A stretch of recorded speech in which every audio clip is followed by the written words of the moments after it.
Welcome to Dimensions in Chumash by Rabbi Immanuel Bernstein, part of our collective Journeys in Torah. Welcome to Dimensions in Chumash by Rabbi Immanuel Bernstein. I'm Steve Geller, and I'm excited to bring you a beautiful piece on Toldos. We all grew up learning that Esav and Yaakov were opposing forces, polar opposite individuals, even before they were born. The Torah tells us even in the womb, Esav struggles to get out when Rivka walks by a place of idol worship. He comes out of the womb blood red and grows up to pursue a path of violence and vice.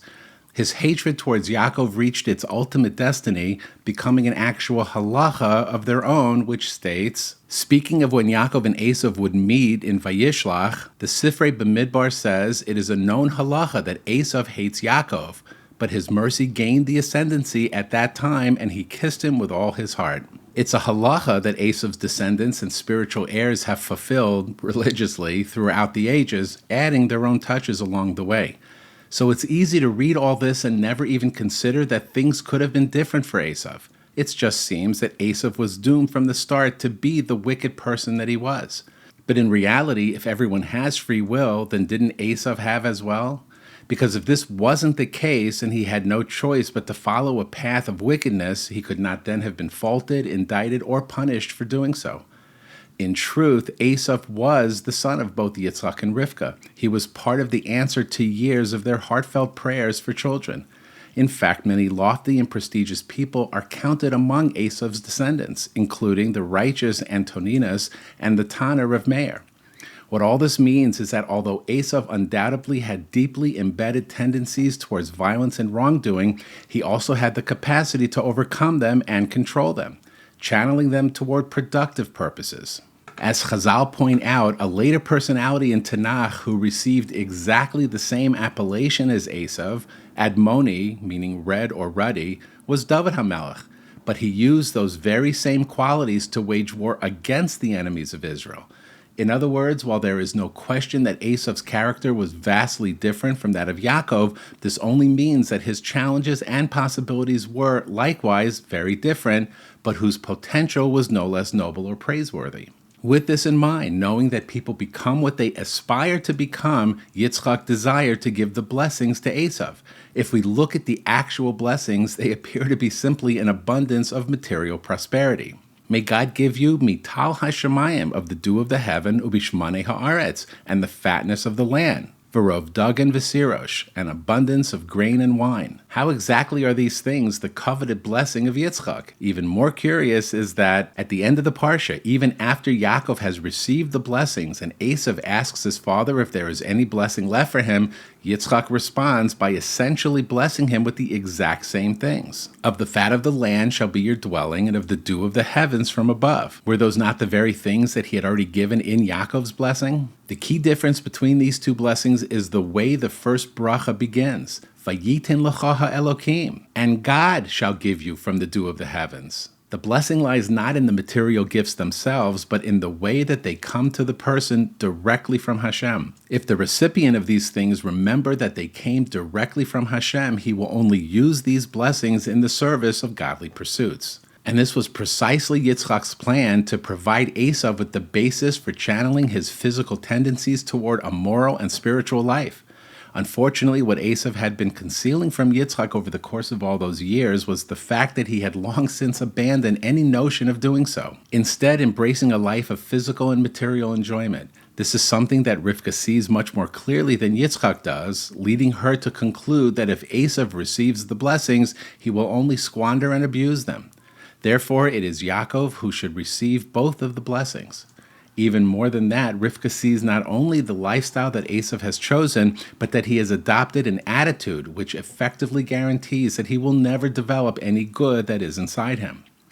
We see in the run-up to the chapter which deals with the blessings, the Torah relates the following. Vayihi Esav ben arba'im shana. Esav was 40 years old, and he married Yehudis, the daughter of Beri Hachiti, and Basmas, the daughter of Elon Hachiti. Notice that the pasuk sees fit to inform us of exactly how old Esav was when he got married. Rashi comments, Esav was compared to a pig. When the pig crouches down, it stretches out its hooves to say, you see, I'm pure. For 40 years, Esav had been snatching women from their husbands and violating them. Now when he became 40, he said, "My father married at 40, I will do the same." We see that the only aspect of kosherness in which Esav invests is that of appearing kosher, something we see in his ongoing charade before his father. Not only does this ruse divert all of his spiritual energy away from actually becoming kosher, it effectively seals the path which would allow him to do so.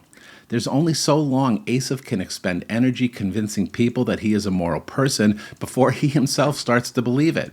And when this happens, Esav is both the perpetrator and the victim of his deceit. Once he fully believes that he is as kosher as he looks, any introspection for the purpose of self-improvement becomes impossible. Why spend time developing a product that is already perfect? And how is it that Rivka can see Esav's fatal character traits so clearly and Yitzchak can't? It's simple, actually. She has seen it all before. Seen it, lived with it.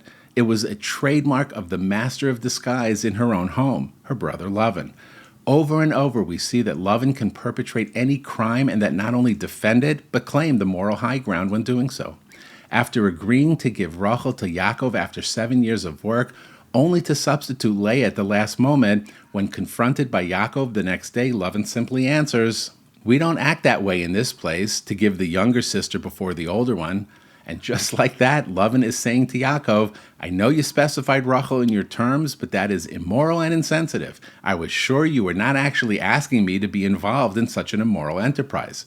Were you? Yaakov, I'm disappointed in you. I hope you won't let me down again. But now you may marry Rachel after another 7 years' work. And please try to be a good husband, and I hope we never have to speak of this business again." And likewise, when Lavan chases after Yaakov to kill him at the end of Parshas Vayetze, which he's prevented from doing, he explains the reason for his pursuit was the fact that Yaakov ran away and did not give him a chance to kiss his daughters and grandchildren goodbye. For people like Lavan and his spiritual heir Esav, introspection and self-improvement are simply not on the program.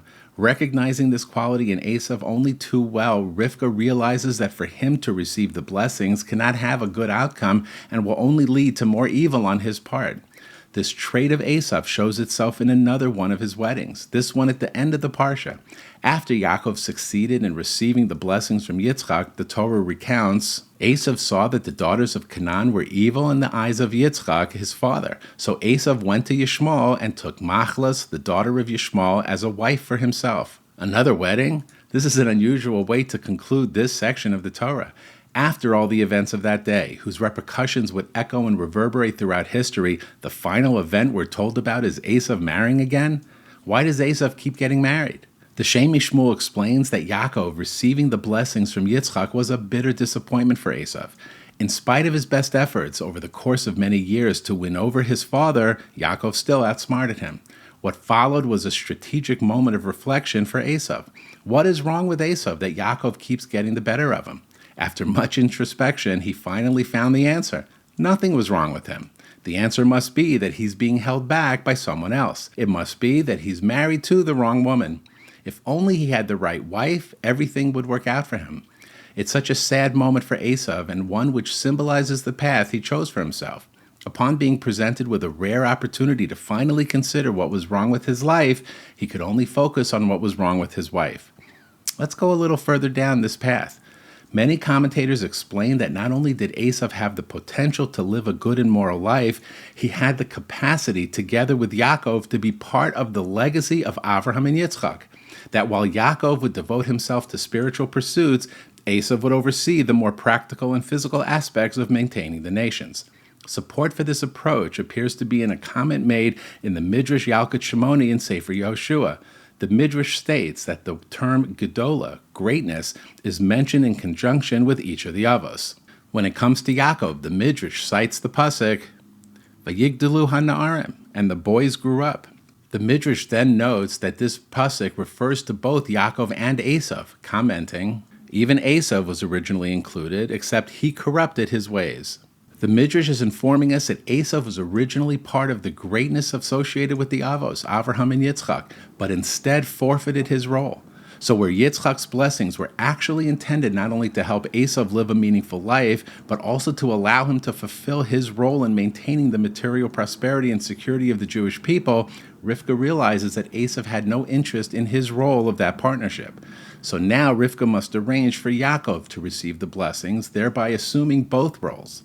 From that very day, he is forced to leave the spiritual security of the study hall and travel to an alien and hostile location where he must deal with the likes of Lavan. This also beautifully explains something else.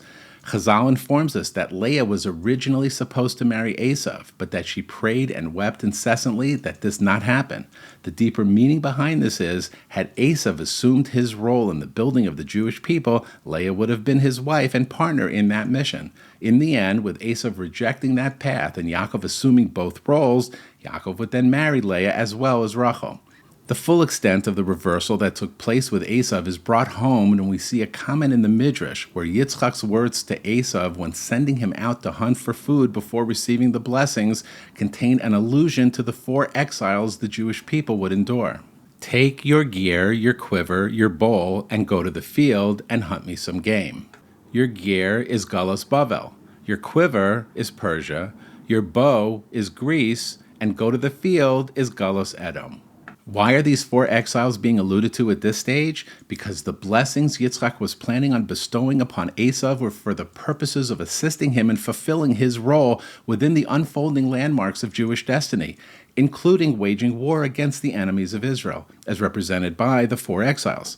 But Esav was, by this stage, so alienated from such noble pursuits that not only did he not play his role in warring against the 4 exiles, he actually ended up leading the 4th and most bitter of them all, the exile of Edom. And look at the world today. The true nature of blind anti-Semitism is so baseless and inconceivable, it truly defies comprehension.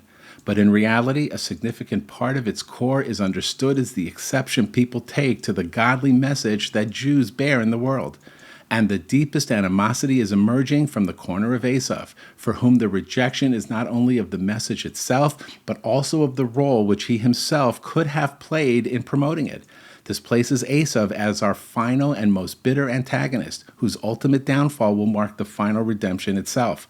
As we say in our prayers, citing the prophet Ovadia, V'yalu Moshim b'har Tzion lishpot es har Esav v'hayisa laHashem hamalucha. The saviors will ascend Har Tzion to judge the mountain of Esav, and the kingdom will be Hashem's. May it happen speedily in our days.